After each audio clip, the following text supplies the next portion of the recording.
बंधु डॉक्टर सुनील कुमार सावत, केंद्रीय हिंदी निदेशालय के द्वारा काजी नजरुल इस्लाम महाविद्यालय के माध्यम से बनवारी लाल भरोटिया कॉलेज के इस सभागार में आयोजित इस हिंदी तरभाषी क्या टॉपिक है, हिंदी एक विशेष टर्म का प्रयोग आपने किया है, हिंदी तर जो है, हिंदी तरभाषी। प्राय बंगाल में अहिंदी भाषी शब्द का प्रयोग होता है, लेकिन हिंदी तरभाषी नव लेखन शिविर आप कुछ कहना चाहिए? अवश्य। दरअसल बहुत लोग यूज करते हैं अहिंदी भाषी, लेकिन ये इसको असंवैधानिक शब्द माना गया है, बहुत खराब शब्द है और बहुत गलत संदेश देता है। अहिंदी भाषी तो कभी आप उपयोग करिए ही मत, उसको आप हिंदीतर प्रयोग करिए, और इसको प्रयोग करने के लिए लोग प्रेरित कर रहे हैं, तो जस्ट इसीलिए थोड़ा सा बहुत अच्छी बात है। यही संदर्भ तो है। केवल इतना ही नहीं, प्रायः बंगाल में तो हिंदी वालों को हिंदुस्तानी कह दिया जाता है, जैसे बंगाल कहीं हिंदुस्तान के बाहर का मामला है। तमाम संदर्भ में इसलिए भी जरूरी है कि हम सही संदर्भों में शब्दों को समझें, और हर शब्द का अपना एक गुरुत्व है। तो ये हिंदी तरभाषी हिंदी नवलेखन शिविर है, और जिसमें शिविर प्रभारी आदरणीय मथुरलाल जी बैठे हुए हैं, और कुछ चीजें संयोग से घटित हो जाती हैं जिनके लिए पहले से कोई सोच कर नहीं रहता कि ऐसा हो जाएगा। जब चीजें घटित हो जाती हैं उसके बाद लगता अरे ये तो कितना बड़ा संयोग है, और वो संयोग आज मंच पर ही घटित है, क्योंकि आदरणीय अरुण कुमार पांडे जी, डॉक्टर अरुण कुमार पांडे जी काशी हिंदू विश्वविद्यालय में मेरे जस्ट सीनियर हैं। मैं एमए प्रीवियस में रहा हूं, वे एमए फाइनल में थे। और एक संयोग है, इसके निदेशक भी जो हैं वे, उनका भी वही हाल है, उनके क्लासमेट हैं और हमारे सीनियर रहे हैं आदरणीय हितेंद्र मिश्र जी। और एक संयोग है कि हमारे एक कनिष्ठ साथी, जिनसे आज नाम सुनता रहा हूं लेकिन मुलाकात आज हुई है, भाई चंद्रशेखर चौबे जी भी काशी हिंदू विश्वविद्यालय की प्राध्यापक हैं। और तो और इस शिविर का आयोजन जिनके माध्यम से हो रहा है, भले ही वो पढ़े इस बीबी कॉलेज से हों, लेकिन अंततः काशी हिंदू विश्वविद्यालय में वे भी हमारे कनिष्ठ एक तरह के हैं, वे भी वहीं से एमए करके आए हैं। और बड़ी बात, अभी जो चले गए हैं यहाँ के हिंदी विभागाध्यक्ष विजय प्रसाद जी, वे भी उसी काशी हिंदू विश्वविद्यालय के उत्पाद हैं।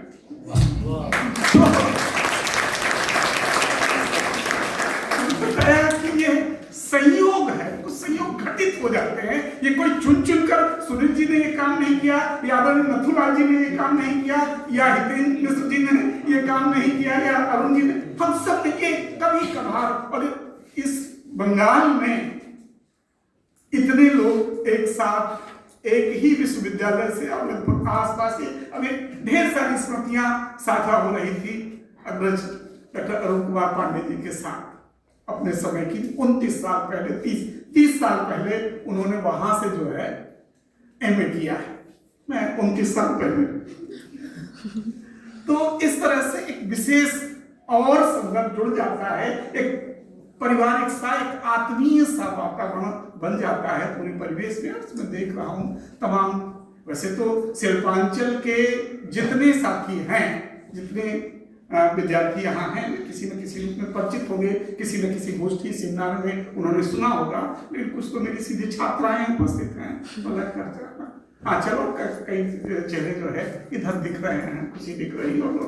तो और बड़ी बात ये है कि यह है केवल यही के नहीं, तमाम लगातार, क्योंकि उस समूह में मैं भी जुड़ा हुआ हूँ, जो समूह अभी तैयार हुआ है शिविर के लिए, तो नॉर्थ ईस्ट के बहुत सारे साथी, तमाम स्वाभाविक है, अरुणाचल से होंगे, असम से होंगे, और भी जगहों से होंगे। मुझे ठीक से सबका परिचय तो नहीं प्राप्त है, लेकिन ये बड़ी उपलब्धि है कि पूर्वोत्तर के प्रतिनिधि के रूप में बहुत सारे साथी यहाँ उपस्थित हैं और युवा साथी, क्योंकि नवलेखन शिविर है इसलिए स्वाभाविक है कि जो अभी लिखने के लिए उद्यत हो रहे होंगे साथी, लिखने की कोशिश कर रहे होंगे साथी, ऐसे ही साथी यहाँ उपस्थित हैं। इसीलिए विषय के चुनाव में भी इस चीज का ध्यान रखा गया कि कुछ बुनियादी बात हो, क्योंकि ये मेरा मैं देख रहा था 8वां व्याख्यान है इस शिविर में 3 दिन के बीच। वैसे तो आप लोगों का ऐसे भी ये अभ्यास है लेक्चर पर लेक्चर सुनते जाने की, खाली श्रोता बने रहने की, और हम सबका अभ्यास है घंटों बोलते जाने का। आप सबके माध्यम से ही अभ्यास पैदा हुआ है, लेकिन क्योंकि ये शिविर है, वर्कशॉप है, तो मुझे लगता है कि केवल एक तरफा बातें ना हो तो बेहतर है।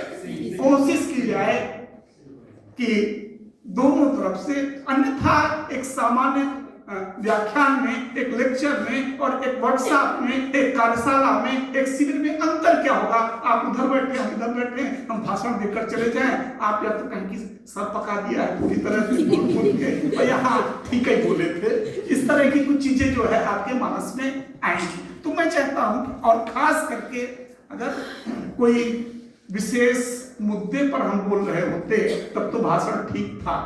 जब हम रचनात्मक लेखन पर बात कर रहे हैं तो ऐसे समय में और एक तरफा बातों का मतलब नहीं है। इसलिए जहां आपको अवकाश लगे, मैं अपनी तरफ से ठीक हूं, चाहे कुछ देर जब तक झेल सकते हो मुझे पहले सुन लें, उसके बाद अपनी बात करें, या बीच में भी आपको लगता है कि नहीं पहले ही कुछ बातें कर लेना आवश्यक है, तो मैं अगर आपकी व्यवस्था में संभव हो और स्वीकार्य हो तो आप बीच में भी हमसे बात कर सकते हैं। तो बात करना है रचनात्मक लेखन पर। बात करने के पहले थोड़ा सा पानी पी लेता हूं।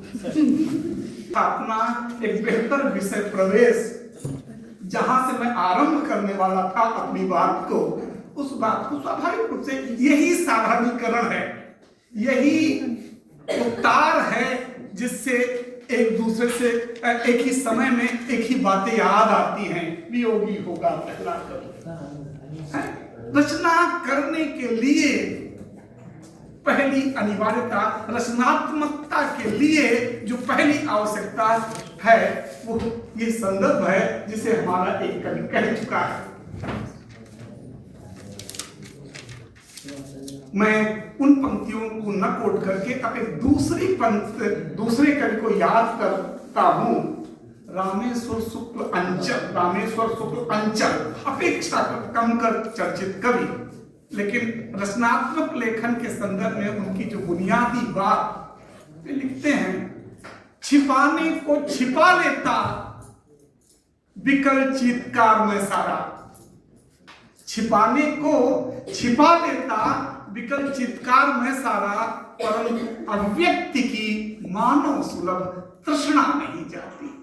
ये अभिव्यक्ति की जो मानव सुलभ तृष्णा है, अपने को व्यक्त करने के लिए हमारे मानस में जो उमड़ घुमड़ रहा है, उसे अभिव्यक्त करने की जब इच्छा पैदा होती है तो स्वाभाविक रूप से लेखन और भी तरीके हैं, लेकिन उनमें से रचनात्मकता के और तमाम तरीके हैं, लेकिन क्योंकि यहाँ लेखन पर बात करनी है इसलिए मैं केवल लेखन पर अपने को केंद्रित करता हूं। हम सब इसमें से अधिकांश ऐसे होंगे जो हिंदी के ही विद्यार्थी होंगे, बीए हिंदी से किया होगा, कुछ तो एमए भी कर रहे होंगे, मैं कुछ को तो जानता हूं जो कर रहे हैं, और कुछ जो कर चुके होंगे, शोध वगैरह कर रहे होंगे, ऐसे लोग होंगे। तो लगातार हिंदी की कक्षाओं में बातें लेखन से जुड़ी हुई होती रहती हैं। उसके विश्लेषण से जो लेखन पर तो अपेक्षाकृत कम, उसके विश्लेषण से उन पर जो है बातें अधिक होती हैं, और उस विश्लेषण के क्रम में जिसे हम थोड़ा सा क्लिष्ट मानते हैं, एक प्रश्न पत्र आता है काव्य शास्त्र का, और उसमें भी भारतीय काव्य शास्त्र का, और उसमें आज के छात्र तो और डरेंगे कि संस्कृत में रखना होगा। काव्यम यशसे अर्थते व्यवहार विदे शिवे तरछयते कांता सम्मत उपदेश। अब वो शब्दार्थों सहितो काव्यम से ही वो डरना आरंभ कर देते हैं कि ये क्या बना है, और आगे बढ़ते बढ़ते जो है, और उसी क्रम में काव्य हेतुओं का जिक्र होता है। काव्य कैसे उत्पन्न होता है, काव्य लक्षण, काव्य प्रयोजन और काव्य हेतु। पढ़ा होगा, परीक्षा देकर पास भी हो गए। लेकिन हमारी जो शिक्षा पद्धति है, हमारा जो तरीका है, रटो और लिखो और भूल जाओ। लेकिन रचनात्मक लेखन में भूल जाना काम नहीं आने वाला है। वो जो कुछ आप ग्रहण कर लेंगे, अंततः वो आपके काम आएगा, रस के रूप में जो आपके पास होगा। तो आप याद करें, मैं आपके साथ पढ़ाने नहीं जा रहा हूं, खाली याद दिलाने जा रहा हूं कि आपने सुना होगा, प्रज्ञा नमो निमेष सारिणी प्रतिभा मता। प्रतिभा सब रचनात्मक लेखन के लिए, किसी भी क्रिएटिव काम के लिए सबसे पहले अनिवार्य है प्रतिभा। आपके अंदर वो बीज हो, और उसे भी दो भागों में रेखांकित किया गया है, कार्यत्री प्रतिभा और भावयत्री प्रतिभा। मुझे लगता है हर मनुष्य के अंदर, और हर मनुष्य को न कहें के बारे में अगर कुछ ज्यादा हो जाए, तो कम से कम साहित्य के प्रत्येक विद्यार्थी के अंदर कार्यत्री प्रतिभा भले न हो, भावयत्री प्रतिभा का होना अत्यंत अनिवार्य है।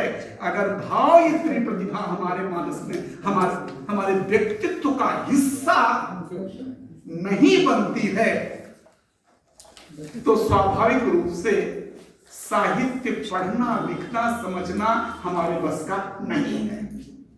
और जो लाखों लोग इस समय हिंदी पढ़ रहे हैं, हिंदी से डिग्री लेने जा रहे हैं, और बंगाल या हिंदी तत्भाषी क्षेत्रों में तो और संकट है, क्योंकि स्थानीय भाषा और या फिर जो है अंग्रेजी के माध्यम से परीक्षा देनी होती, इसलिए वे सब हिंदी भाषी लोग कोशिश करते कि हिंदी ले लिया जाए, उसमें पास कर लिया जाए। तो ये बिना भावयत्री प्रतिभा के हुए, बिना अंदर उसके प्रति कोई लगाव हुए, खाली इसलिए कि सरल सहज तरीके से इसे पास करना संभव होगा, इसलिए जो है अपना ये विषय ले लिया जाए। खाली हिंदी भाषी होने से हिंदी विषय में आप बहुत बेहतर हो जाएंगे, संभव नहीं। वो केवल माध्यम मात्र है। साहित्य तो साहित्य, वो किसी, चाहे बांग्ला का हो, चाहे अंग्रेजी का हो, चाहे, लेकिन क्योंकि माध्यम के रूप में वो भाषा हमें मिल जाती है, इसलिए हम सहजता से स्वीकार कर लेते हैं। सच्चाई है कि ये भावयत्री प्रतिभा हमारे अंदर ये बीज रूप में होना अनिवार्य है। अगर ये नहीं है, लिखना तो बहुत दूर की बात है, हम समझने तक की स्थिति में जो है नहीं आएंगे। तो ये बीज अगर है, और ये बीज भी, ये भी देश काल परिस्थितियों से आएगा।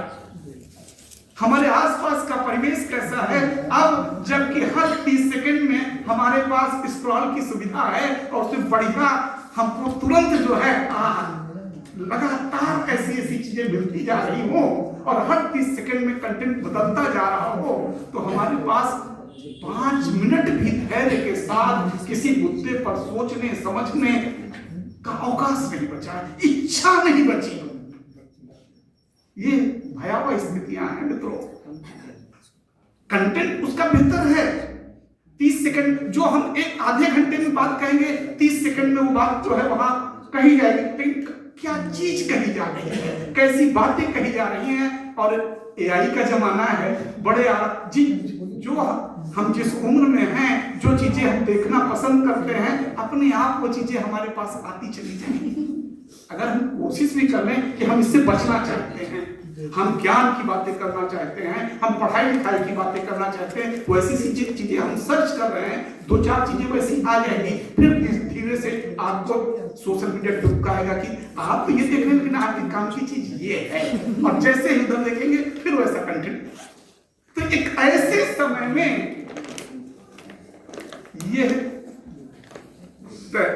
भावयत्री प्रतिभा को अपने बचाए रखना, अपने को संवेदनशील बनाए रखना, अपने अंदर अपनी आंखों में नमी बचाए रखना, अपने करुणा बचाए रखना, गलत के प्रति आक्रोश बचाए रखना, जो बुरा है जो उसके प्रति घृणा का भाव रखना, सब का सब लगभग समाप्त होने की प्रक्रिया में है। तो वो रचनात्मकता जो 30 सेकंड में जो चीजें आ रही हैं, और उसमें हम सब क्योंकि जीवन में इतना उलझे हैं, इतने परेशान हैं कि हम केवल हास्य तलाशते हैं या हल्का कंटेंट तलाशते हैं, और उस क्रम में आप देखेंगे, पता नहीं आप लोग इसे महसूस कर पाते हैं कि नहीं महसूस कर पाते, मैं महसूस कर रहा हूं कि इस क्रम में हमारी रचनात्मकता मारी जा रही है। हो सकता कुछ रील आप भी बना लेते हो, कुछ चीजों पर ठुमके लगा लेते हो, कुछ चीजों को लिप्स अपने चला लेते हो, इस तरह की तमाम चीजें हमारे पास उपलब्ध हैं, हम कर लेते होंगे ये काम, लेकिन वास्तव में क्या वो हमारी रचनात्मकता है? और खास करके इस स्तर पर आकर जब हम एक नव लेखन शिविर में भाग ले रहे हो, वैसे समय में उस रचनात्मकता क्या वहीं तक हम सीमित रह जाएंगे? अगर वहीं तक सीमित रह जाएंगी तो देश दुनिया के जो बड़े प्रश्न हैं, हमारी मनुष्यता के जो बड़े प्रश्न हैं, वे सब डाइल्यूट हो जाएंगी उन्हीं 30 सेकंड की जो है मुश्किल में। इसलिए मुझे लगता है सबसे कुछ भी करने के पहले सबसे पहले जरूरी बात है कि हम अपने अंदर की उस भावयत्री प्रतिभा को बचा कर रखें। ये आंधियां चल रही मित्रों, इन आंधियों के बीच एक कंदील को, एक मोमबत्ती को हवा के उससे बचा के रखना, केवल लौ बचाए रखना, यही बड़ी बात है। अगर यह काम भी हम कर ले गए, रचना कार्यत्री प्रतिभा और उसकी बात तो बाद में, लेकिन मनुष्य के रूप में हम बचे नहीं। अगर किसी तरह से हम ये काम कर ले जाएं तब आगे बढ़ा जाए। इसके बाद जरूरी है व्युत्पत्ति, क्योंकि हम हिंदी के छात्र हैं, हम साहित्य के छात्र हैं, और साहित्य अध्ययन ही हमारा कर्तव्य है। तो स्वाभाविक रूप से कि चाहे अनचाहे परीक्षा के लिए ही सही हमको पढ़ना तो पड़ता ही है।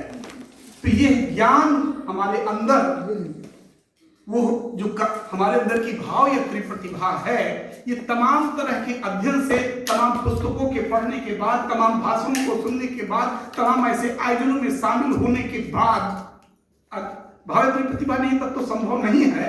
चाहे यहाँ बैठे हुए भी हम चाहे जितना कोशिशें कर रहे हैं, तमाम लोगों के मन में दूसरी तमाम बातें चल सकती हैं, लेकिन इसके बाद अगर हमारी अभिरुचियां इसके उसे अध्ययन में लगे तो वो भी हमारे रचनात्मक लेखन में अंत काम आएंगी। ये सब भी हो, हमारे पास समय भी नहीं है। तमाम इसमें महिलाएं दिख रही, लड़कियां दिख रही हैं, और हिंदी भाषी परिवारों में महिलाओं की क्या स्थिति है, और आज के समय तो और दोहरे दायित्व हैं। ठीक है तुम बाहर जाओ लेकिन खाना बना कर जाओ, ठीक है तुम बाहर जाओ लेकिन भाई को पहले जाना है, उसके लिए नाश्ता तैयार करके जाओ, और कुछ तमाम सारे काम। तो वैसी स्थिति में अभ्यास कैसे होगा? काव्य हेतु का तीसरा मामला, तीसरा संदर्भ अभ्यास। चलो हमारे पास भावयत्री प्रतिभा भी है, चलो हमने किसी तरह व्युत्पत्ति वाला मामला यानी हमने व्यवहारिक ज्ञान और शास्त्र ज्ञान भी अर्जित कर लिया, लेकिन सब कुछ तो है, लिखने का समय ही नहीं मिलता। तमाम महिलाएं, तमाम लेखिकाओं के इंटरव्यू आप पढ़ें, वो कहेंगे हम किचन में बैठकर लिखते थे, बच्चे जब सो जाते थे बच्चे को सीने पर लगाए उसके बाद लिखते थे। तमाम लोगों के जो है ये संदर्भ, तो महिलाओं के संदर्भ में तो और ये, यद्यपि पुरुषों के सामने संकट कम है ऐसा कुछ नहीं है, संकट वहां भी है, लेकिन यहाँ लगता है कुछ ज्यादा संकट है। तो वैसी स्थिति में ये अभ्यास, क्योंकि तमाम चीजें ज्ञान होने, इच्छा होने से ही जो है नहीं हो जाती, हमारे लिए उसके अवसर हैं, हमारे पास अभ्यास की स्थिति है कि नहीं। करत करत अभ्यास पे कुछ पढ़ा होगा, शायद लिखा भी होगा, जानमती हो सुजान रसरी यावत दाते सिर पर पड़ा निशान। तो ये अब ये सारी चीजें तैयार हों तो उसके बाद प्रतिभा, व्युत्पत्ति और अभ्यास, इनके बाद बताइए कि जब बंद करना हो, मैं क्योंकि बोलता है पूरा सत्र आपका है। अरे तो जब तक आप लोग सुन सकेंगे बताइएगा, और न सुनने की स्थिति में हो तो हाथ में त्राहिमाम बोल दीजिएगा। तो अभी तो क्योंकि ये भूमिका थी, अब इसके बाद आपको रचनात्मक ये लेखन तो लेखन, इसमें रचनात्मक लेखन क्या। यद्यपि गुरुदेव काशीनाथ सिंह ने लिखा है, किताब भी लिखी है, आलोचना भी रचना है। संयोग से हम जैसे लोग, मुझे लगता है भी उसी लाइन में प्राध्यापक होने के बाद हम सब आलोचक बन ही जाते हैं। 2-4 किताबें छप भी जाती हैं, अपनी भी छपी हुई है। तो क्योंकि आपको परीक्षा देनी होती है, इसकी समीक्षा कीजिए, उसकी समीक्षा कीजिए। किसी ऐसे पुस्तक की समीक्षा करना हो तो हम नहीं करेंगे, बिल्कुल नहीं करेंगे। क्यों करेंगे? लेकिन नागार्जुन के काव्य की समीक्षा, कबीर के काव्य की समीक्षा तो उसे आपकी मजबूरी रही है। 2 पेज 3 पेज तो आपने जो है इन सब पर लिखा ही है, तो आप लेखक अपने को मान लें कि चाहे अनचाहे, चाहे किसी का सुनकर, और बंगाल में तो विशेष है, यहाँ भी हिंदी के ट्यूशन चलते हैं, तो वहां से जो है उतार करके, रट करके किसी तरह से कुछ पंक्तियां उतारनी। और गजब तब होता है जब सारे एक क्लास के सारे बच्चे किसी एक ही कोटेशन को लिख रहे हैं। रामनिवास शर्मा ने कहा, आचार्य शुक्ल कहे तब भी ठीक है, और कोई कहे तब भी ठीक है। कोई ऐसे अनजान गाइड छाप किताब का एक उदाहरण सारे लोग लाइन से उतार रहे हैं, तब समझ में आ जाता है मामला कुछ गड़बड़ है। तो वैसी स्थिति में ये लेखन तो आपने किया ही है, तो अपने को मैं कहूंगा कि अभ्यास नहीं हुआ अलग बात है, उसको आपने संग्रह करके नहीं रखा अलग बात है। आपकी परीक्षा की कापियों में आपका लिखा हुआ है। तो इस तरह से एक साहित्य के छात्र होने के नाते जाने अनजाने हम समीक्षक के रूप में कैसे समीक्षक हैं ये अलग बात है। और उस समीक्षा में हम ये भी नहीं जानते, जिसे हम लोग लंबे समय तक नहीं जानते रहते थे कि कबीर वाणी के डिक्टेटर हैं। ये लगातार प्रश्न आते थे, सिद्ध कीजिएगा, जानते नहीं थे। इंटर पास कर गए, बीए में जाके पता चला कि अरे ये तो आचार्य हजारी प्रसाद द्विवेदी ने कहा है, या आचार्य शुक्ल या जयसी प्रेम के पीर के कवि हैं, लिख रहे हैं प्रेम की पीर के कवि हैं। कोई उदाहरण लिखवा दिया तब तो मान लिया कि आचार्य शुक्ल ने कहा, नहीं तो जो है हम नहीं जानते हैं, बस हम भी घोषित किए दे रहे हैं। बहुत सारी किताबें इसी तरह से लिख दी गई, सब जो है पुनरुत्पाद के रूप में जो वही बातें पीछे कही जा चुकी हैं उन्हीं संदर्भों को लिए लगातार लिखी गई। तो इस तरह से आप भी उन्हीं चीजों को दोहराए, हमने आपके सामने दोहराया, आप भी अब टीचर बनेंगे तो आप अपने छात्रों के सामने दोहराएंगे जाकर वही बातें। ठीक उसी तरह जैसे आधुनिक काल 1900 से अब तक 1929 में आचार्य शुक्ल कह गए थे, हम आज तक कहते आ रहे हैं अब तक। तो ये तमाम स्थितियां, वैसी स्थिति में उस रूप में आप एक समीक्षक के रूप में, एक लेख, एक छोटे मोटे निबंधकार के रूप में आप अभी भी अपने को माने, बस थोड़ा ठीक से अभ्यास कर लेंगे तो मुझे लगता है कि वो रास्ता है। लेकिन अगर आलोचना को रचना ना माने, बहुत जगह नहीं माना जाता है, लेकिन हम गुरु की बात क्यों नकारें? गुरुदेव ने लिखा है आलोचना भी रचना है। आ चुके हैं आसनसोल में, उन पर हम लोगों ने कार्यक्रम भी किया काशीनाथ जी पर। तो अब जो रचनात्मक विधा युवाओं के मानस में सबसे पहले आती है, हम सब ने भी, यहाँ भी बैठे सारे लोगों ने मुझे या किसी रचनाकार के से पूछा जाए कि आपने आरंभ किस विधा से किया, सब कहेंगे कविता से। आप में से भी इसमें तमाम लोग होंगे जो और किसी विधा में भले न लिखा हो लेकिन कविताएं लिखी होंगी। कैसी कविताएं, ये अलग बात है, विवेचना का विषय है, लेकिन हम सब भी वहीं से आरंभ होते हैं, क्योंकि वो वही दर्द जो है, वो कुछ कहना है कुछ, और ये कविताएं किशोर वय में ज्यादा आती हैं। वैसे आज थोड़ी कम निकलती होंगी मुझे लगता है युवाओं के अंदर, क्योंकि उनके पास तमाम माध्यम हैं, अपने अंदर जो उमड़न घुमड़ चल रही है, अपने मानस में जो संकट हैं, ये जो स्थितियां हैं, उनसे उबरने के लिए हमारे पास एक डिब्बा है, उससे उनका विवेचन हो जाता है। लेकिन हम लोग हैं, किशोर वय में प्रेम कविताएं लिखना आरंभ होती हैं सबके द्वारा प्राय।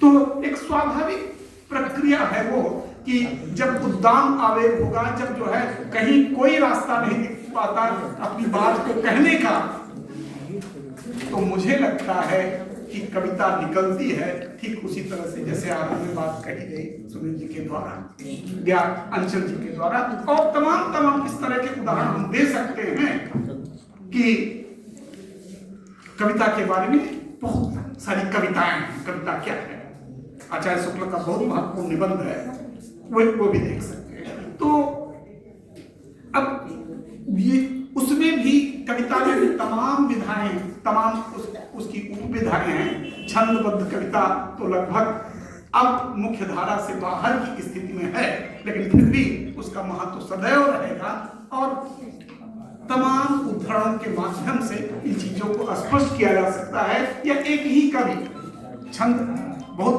महत्वपूर्ण उदाहरण है निराला, कि जहां एक और वे सामान्य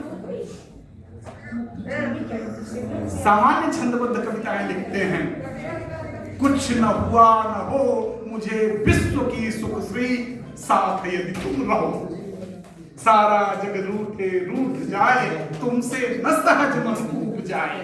या अगर कृष्ण शब्दावली की ओर चले तो तुलसीदास राम की शक्ति पूजा है, अमानिसा उगलता गगन घन अंधकार, खो रहा दिशा का ज्ञान, अस्तब्ध है पवनचार, अप्रतिहत गर्ज रहा पीछे अंबुधि विशाल, भूधर जो ध्यान मग्न केवल जलती मसाल। सरोज स्मृति सबकी पंक्तियां, लेकिन औचित्य नहीं है यहाँ इन सारी चीजों को कोट किया जाए, बस वो समझ। और वही आदमी अबे सुन बे गुलाब या गन पकौड़ी तेरे लिए मैंने छोड़ी, बाभन की बनाई हुई घी की कचौड़ी गन पकौड़ी, वही व्यक्ति लिख रहा है। एक ही व्यक्ति इतनी धरातलों पर जो भाषा के इतने प्रयोग को लगातार कर रहा है, तो ये हम सब इसी तरह बिंबों के मामले में अगर देखा जाए, मुझे लगता है कविता पर ज्यादा बात ना करूं वही ठीक है। आप सब समझदार लोग हैं और कविता की समझ आपके पास है। अब अगर ऐसे उद्गार न उठ रहे हों, उस तरह के भाव न उठ रहे हों, या ऐसे तमाम भावों का विरेचन हो चुका हो, तो वैसे समय में अगर हम आज लिखना चाहते हों और हमको सूझ न रहा हो कि हम क्या लिखें, यद्यपि मुक्तिबोध लिख गए हैं, कदम कदम पर चौराहे मिलते हैं, आज के जीवन में आज के लेखक की कठिनाई यह नहीं, मुक्तिबोध लिखते हैं मेरा अपना नहीं, जीवन में आज के लेखक की कठिनाई यह नहीं कि कमी है विषयों की, वरन उसका आधिक्य उसको सताता है और वो ठीक चुनाव नहीं कर पाता है। ये मुक्तिबोध इस चीज को रेखांकित करते हैं। तो एक ऐसी स्थिति में जब लगे कि लिखना जो है कुछ संभव नहीं हो पा रहा है और हम आरंभ करना चाहते हैं, तो सबसे आसान तरीका है कौन सी विधा अगर आप बात करना चाहें, अगर ऊब चुके हो सुनना, तो सबसे आसान विधा है डायरी। जो हम आज से हम शुरू करें। अगर आप लेखक बनना चाहते हैं, रचनात्मक लेखन करना चाहते हैं, तो सबसे आसान काम है, सबसे सरल काम है कि हम आरंभ करें डायरी लेखन से। सोने के पहले जितना समय अपने आधे घंटे समय का भी वो न करके, स्क्रॉल न करके, अगर संभव हो तो, और चलिए फोन पर ही करें, क्योंकि कागज कलम तो आप लेने से रहे सोने से पहले, बहुत मुश्किल काम है, मैं नहीं लेता हूं तो आप क्या लेंगे। तो क्योंकि अब इतना आसान हो गया ना, आपके पास एक डिब्बा है उसमें, और हिंदी टाइपिंग इतनी बेहतर हो गई है, बहुत आसान। पहले बड़े बड़े संकट होते थे जब हम रोमन में लिखते थे। हो सकता है आप सब अभी भी रोमन का उपयोग करते हो, लेकिन थोड़े से अभ्यास से ये बहुत आसान है, आप सीख सकते हैं। किसी भी मोबाइल के कीपैड पर ये संभव है। तो सबसे आसान है कि आप सोने के पहले आधे घंटे का समय निकालें, और उस आधे घंटे में दिन भर जो घटित हुआ है अपने आप हमारे मानस में आ जाएगा कि दिन भर 14 घंटे में दिन भर जो कुछ हुआ हमारे साथ, जो कुछ घटित हुआ या जो कुछ हमने देखा सुना, उसमें से कुछ चटक रंग में चीजें उभर कर आ जाएंगी। उसे कोई चिंता नहीं, भाषा बन रही कि नहीं बन रही, वाक्य विन्यास बन रहा कि नहीं बन रहा, कुछ नहीं,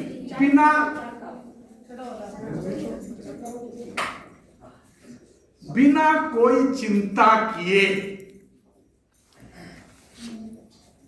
एकदम सब तरफ से आपको लग रहा है कि शब्द गलत जाने दीजिए, क्योंकि अगर उस गलत शब्द के अच्छे शब्द के चक्कर में तुरंत पड़ेंगे तो कभी लिख नहीं पाएंगे।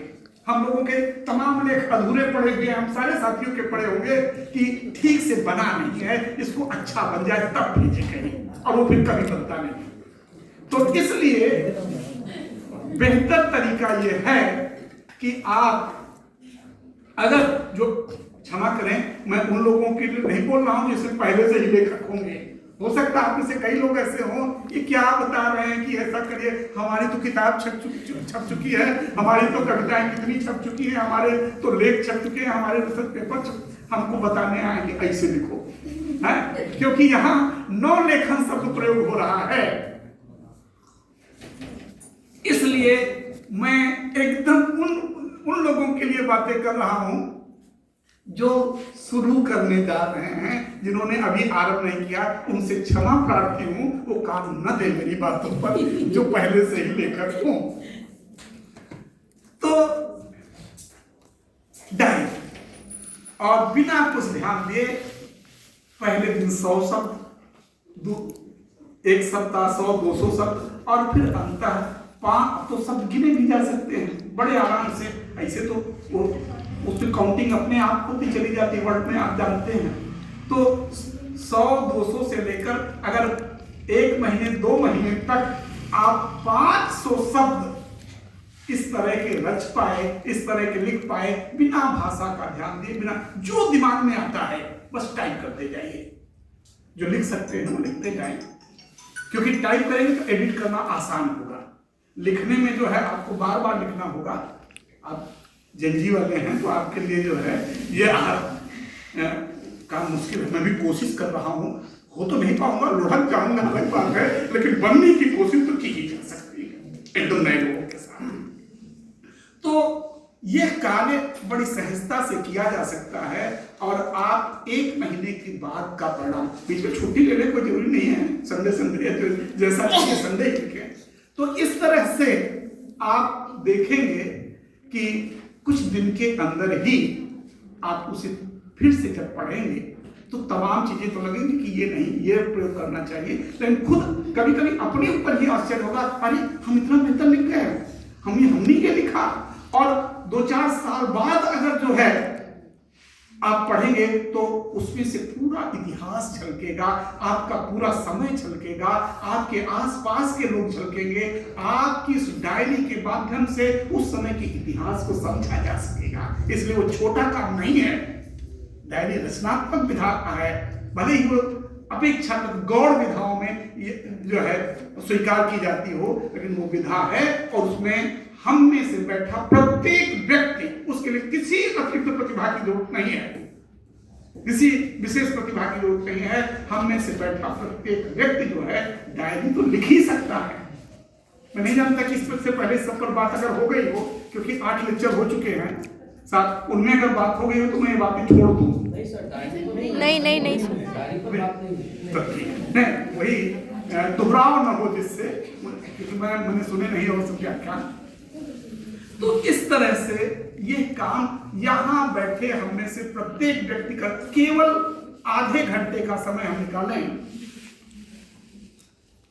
आज से ही हम लेखक बन जाएंगे। और मेरा दावा है अगर 1 महीने आपने ये काम कर लिया और 2 साल बाद आप उसी को देखेंगे तो आपको खुद लगेगा कि महत्वपूर्ण काम था। कुछ नहीं तो वो बाद में हमारे लिए जो है वो सब कुछ आगे के लेखन के लिए आधार बनेगा। इसलिए इसे हल्के में न लें। ये एक महत्वपूर्ण विधा है और जिसके लिए बहुत अधिक परिश्रम की जरूरत नहीं है। बड़ी सहजता के साथ आप इसे कर सकते हैं। तमाम लोगों की डायरियां छपती हैं, ये संभव है और आज तो बहुत आसान है। इतने सोशल साइट्स, इतने माध्यम, आप अपना ब्लॉग करें, आप अपना व्हाट्सएप ग्रुप है, आपके अपने फेसबुक है ही है और सारी चीजें बड़े आराम के साथ। और अगर थोड़ा सा विगम होगा तो कब कुछ नहीं तो आपके आसपास के लोग तो पढ़ेंगे ही।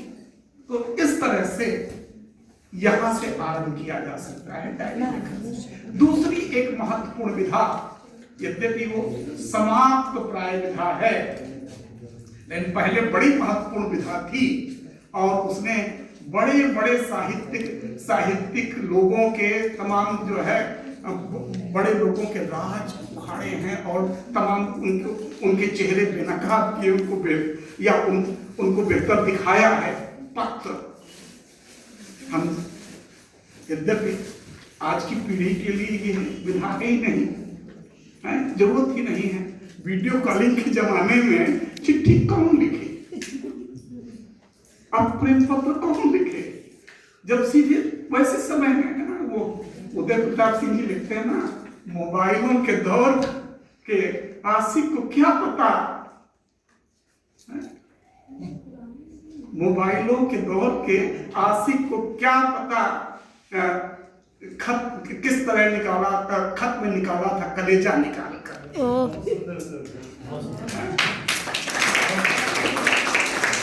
हम जैसे लोगों ने भी बीएचयू में पढ़ते हुए 7-7, 8-8 पेज के पत्र लिखे जो आज भी और लगता हमने लिखे थे।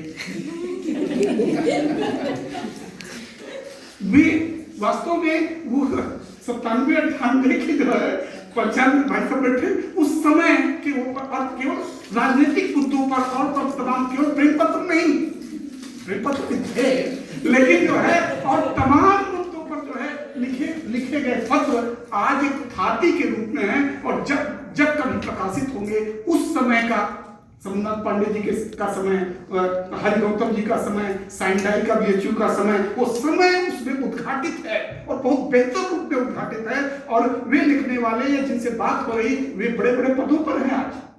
तो इसलिए वो विधा कम महत्वपूर्ण नहीं है।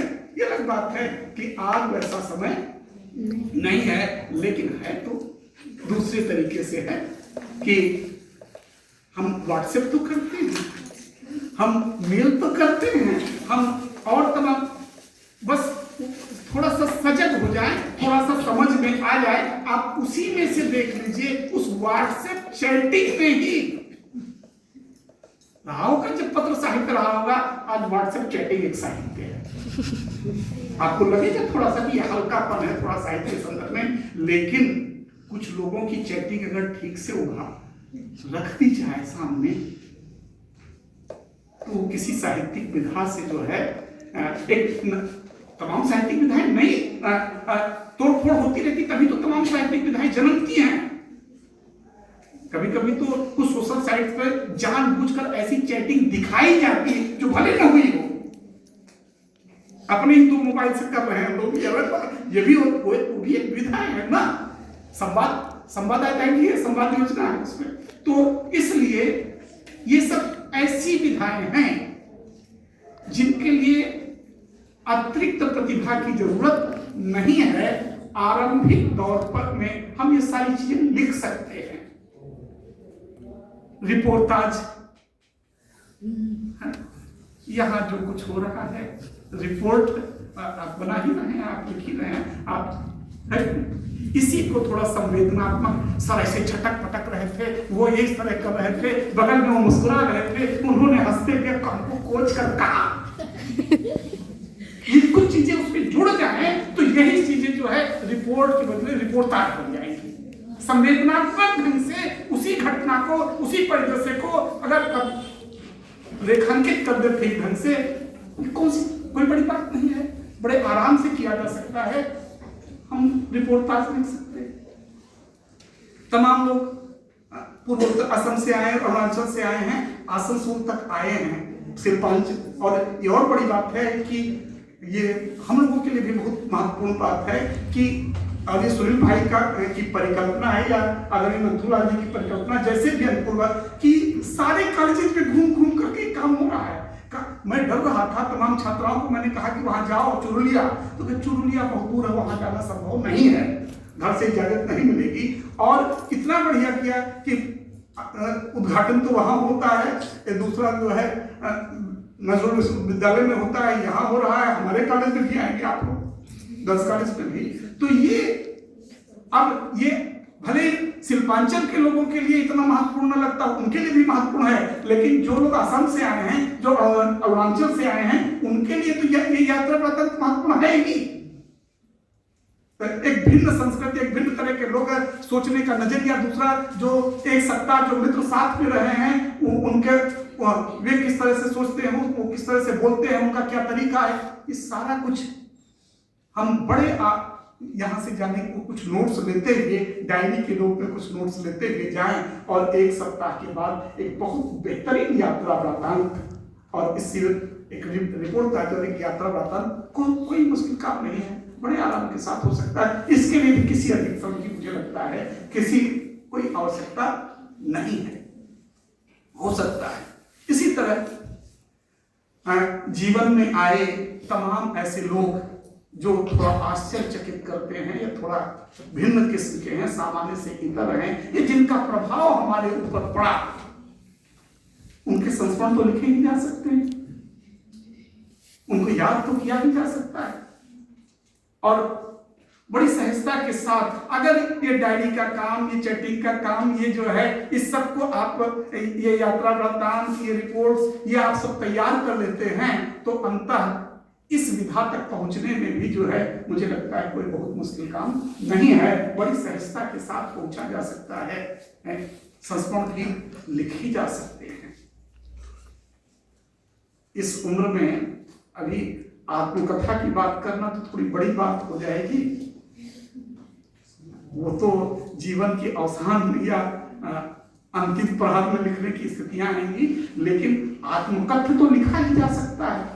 आत्मकथा और आत्मकथा, एक जीवन के इस टुकड़े को जो अभी तक जिया, उस पर जो है हमने पढ़ाई इस तरह, हमारे घर वाले तो नहीं पढ़, लड़कियों के संदर्भ में तो घर वैसे बहुत कम लोग, घर वाले तो नहीं BA किसी तरह करा रहे थे, MA तो कराने नहीं दे रहे थे, हमने जिद की, हमने ये किया, हम ये किए, फिर जब नवलेखन शिविर में गए तो आंखें खुली, ये कुछ भी आत्मकथा तो लिखा ही जा सकता है ना। ये सारी विधाएं हैं, और इस तरह की तमाम छोटी छोटी, जिन्हें हम छोटा मानते हैं, जिन्हें गद्य की गौड़ विधाएं मानते हैं, और जिनमें से आज संस्मरण तो आज एक महत्वपूर्ण विधा के रूप में लगभग सबसे ऊपर जो है विधा के रूप में उभर कर आ रहा है इन दिनों संस्मरण, क्योंकि तमाम लोग लगातार जो है संस्मरण लिख रहे हैं, उन पर शोध भी हो रहे हैं। तो इसलिए वो बड़े आराम से ये लेखन हम कर सकते हैं। बहुत मुश्किल, अगर थोड़ी सी सजगता हमारे अंदर हो, कार्यत्री प्रतिभा नहीं केवल भावयत्री प्रतिभा हो, हो, तो उनके माध्यम से ये सारे के सारे जो है इन विधाओं में काम किया जा सकता है, कोई मुश्किल काम नहीं है। हाँ, कुछ जो मुख्य विधाएं मानी जाती हैं आज, कहानी, उपन्यास,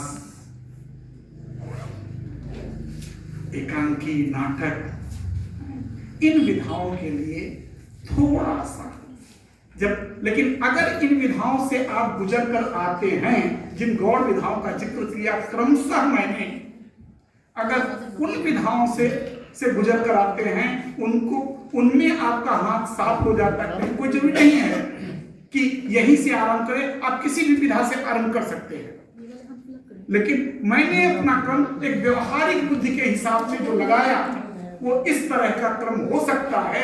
आप सीधे उपन्यास लिखने वाले हो सकता है, आप सीधे नाटक लिखने वाले हो ही सकता है, कोई बड़ी बात नहीं। लेकिन वो आपके अंदर विशिष्ट प्रतिभा होगी, आपके अंदर कार्यत्री प्रतिभा होगी, इसलिए वो संभव होगा। लेकिन ये जो है बस ये करना है, कहानी अगर आप लिखने जा रहे हैं, जानते हैं कि एक घटना पर केंद्रित होती है, तो कोई एक घटना है, वहां बातें अपनी ही कहनी है। संस्मरण में कहने जाएंगे, आत्मकथ्य में कहने जाएंगे, और पत्र में कहने जाएंगे, डायरी में कहने जाएंगे, तो थोड़ी प्रामाणिकता की जरूरत होगी कि वो घटित हुआ है कि नहीं हुआ, कि गप मार दिया। वहां गप की उतनी गुंजाइश नहीं है। लेकिन ये विधा ऐसी विधा है जहां आप जो कुछ आप उसके पात्र रहे कि नहीं, यहां तक कि वो घटना कभी घटित हुई कि नहीं, केवल आपके मानस में घटित हुई है, आपने सोचा है कि ऐसा हो सकता है।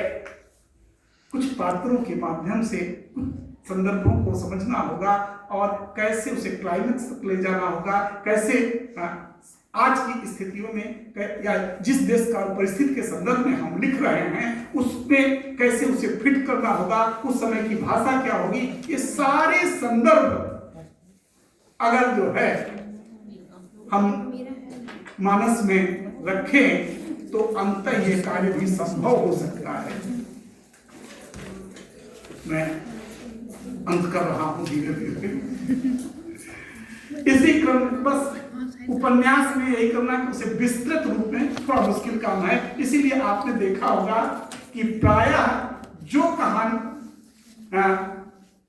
जो उपन्यासकार हैं वे सब के सब प्रायः कहानीकार भी हैं, लेकिन सारे कहानीकार उपन्यासकार नहीं, इसलिए कि उससे आगे की विधा है, उसमें बड़ा ताना बाना जो है। अभी पिछले दिनों शिवमूर्ति जी के साथ बैठा था और उनकी पुस्तक अगम बह दरिया पिछले दिनों आई 600 पेज की। वो कितना कई रजिस्टर उन्होंने हमको दिखाए कि देखो हमने कैसे कैसे कि भटक न जाऊं, ये पात्र कैसे हैं, ये क्या है, उस सबको जो है उन्होंने नोट कर रखा था। ये पात्र यहाँ, ये इसके घर की दूरी यहाँ, ये यहाँ, पर सारा कुछ वो तानना आसान, वो एक सधे हुए व्यक्ति के लिए संभव होगा, अन्यथा आलोचक उसमें इतनी कमियां निकालेंगे, इस तरह की बातें कहेंगे कि वो बहुत सहज स्थितियां नहीं रहेंगी, तो मुश्किल काम है। इसी तरह एकांकी कहानी ही हम जानते हैं, जिस तरह से कहानी और उपन्यास, उसी तरह से नाटक और एकांकी और नाटक। अंतर बस इतना है कि हमको थोड़ा सा ध्यान रखना होगा, वहां दृश्य माध्यम के रूप में, क्योंकि उसे हमें रेखांकित करना है, संवाद, वही जो कहानी हम कह रहे हैं, तमाम परिवेश को हम वर्ग संकेत के माध्यम से कहेंगे, लेकिन बाकी चीजें हम पात्रों के माध्यम से कहवाएंगे। कहानी को ही हम एकांकी के रूप में परिवर्तित कर सकते हैं, उपन्यास को ही हम नाटक के रूप में परिवर्तित कर सकते हैं। बस ध्यान ये रखना है कि जो पात्रों के मध्य संवाद हैं उनको केंद्र में रखना है, बाकी चीजें रंग संकेत के रूप में हो सकती हैं। तो बातें मुझे लगता समय हो गया, तो है अभी भी मेरे मन में बहुत कुछ आपसे कहने को है, लेकिन मुझे लगता है एक ही दिन में संभव नहीं है। नहीं, चरमोरी बिल्कुल गलत है, बल्कि अपच का शिकार हो जाएंगे। इसलिए मैं मोह सम्मान कर रहा हूँ। कुछ बातें निष्कर्ष के रूप में भी कहनी थी, लेकिन उन सबको भी छोड़ता हूँ। बस एक चीज मित्रों, वही अंतर, विधाओं का चुनाव आप पर है। मैंने कुछ चीजें रेखांकित की। स्वाभाविक रूप से रचनात्मक लेखन में विधाओं के चुनाव के संदर्भ में मुझे जो बातें कहनी थी, उसका 10-15% भी मैं अपनी तरफ से कह पाया हूँ। उसका अवकाश भी नहीं है, लेकिन मुझे लगता है थोड़ी सी सजगता बरतेंगे, थोड़ा सा चैतन्य होंगे, थोड़ा सा अगर केंद्रित होंगे, तो बड़े आराम के साथ आप अपनी रुचि की विधा का चुनाव कर सकते हैं। अन्यथा एक जो तरीका मैंने बताया है, उस पर चलकर देख ले। बाहर वाले तो दूरभाष से, लेकिन स्थानीय साथी अगर ऐसा कुछ लिखते हैं तो संवाद करना चाहेंगे, बातचीत करना चाहेंगे, दिखाना चाहेंगे, तो खुशी होगी। अगर अब आपके कोई प्रश्न हो, अगर आप कुछ बात कहना चाहते हो, तो स्वागत है। इतने धैर्य के साथ इन बातों को आप सबने सुना, और आप सब विद्वत मंडली में हमारे सब जो रिसोर्स पर्सन्स हैं, उन सब साथियों ने भी इसको झेला। इसके लिए मैं इनके प्रति और आप सबके प्रति आभार व्यक्त करता हूँ। बहुत बहुत धन्यवाद आप सबका।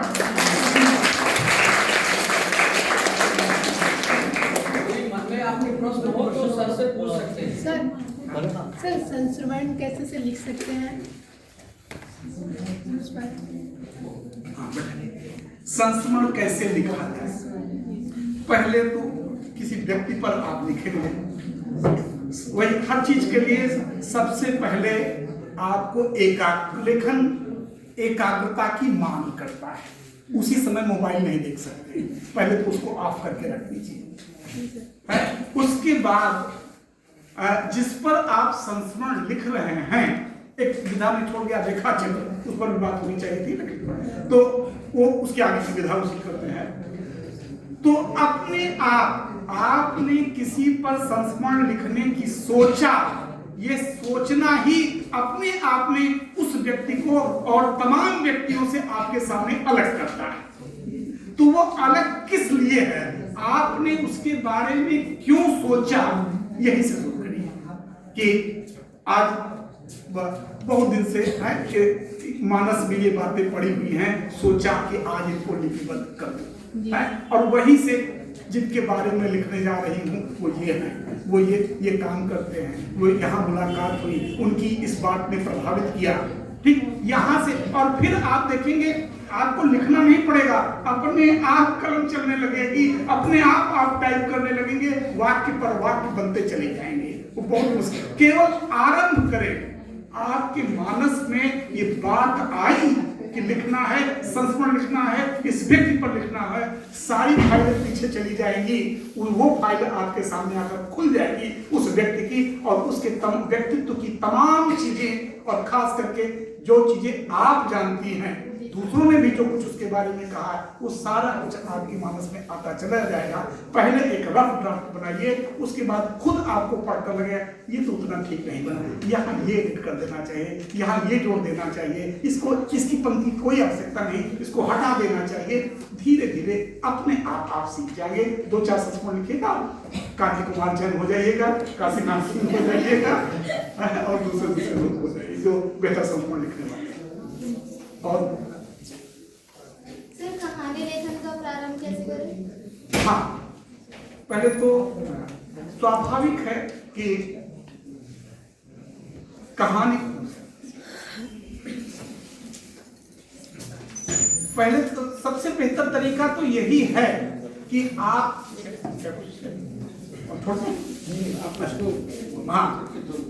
बस तो ये कि सबसे पहले अगर वही आपके मानस में आया लिखने के लिए कि हमको कहानी लिखनी है, अगर किसी व्यक्ति विशेष पर को जीवन की किसी न किसी घटना से प्रेरित होकर, प्रभावित होकर ही तो आप लिखेंगे, तो उस घटना के मुख्य बिंदु क्या है, इस चीज को हमें मानस में रखना होगा।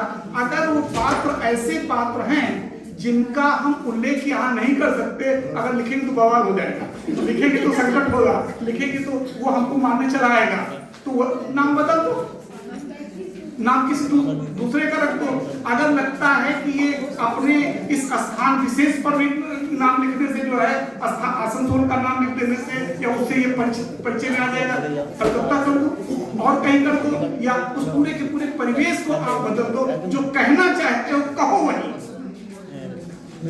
ठीक है। तो आरंभ कहीं से भी कर सकते हो, कोई बहुत वो हर कथाकार की अपनी शैली होगी है।